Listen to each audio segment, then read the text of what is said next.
İyi günler arkadaşlar. Kanalımıza hoş geldiniz.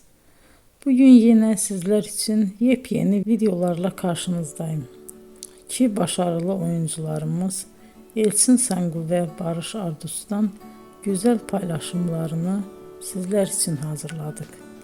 Elçin Sangu, Sevdim Alabora, Yalancı ve Mumları, Kiralık Aşk, İyi Günde Kötü Günde bu dizilerde rol almış ve herkes tarafından çok beğenilmiştir.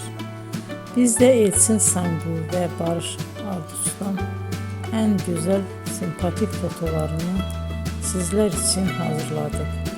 Bu karelerin devamını istiyorsanızsa emeğe saygı olarak kanalımıza abone olup yorum yazmayı unutmayın arkadaşlar. Teşekkür ederim.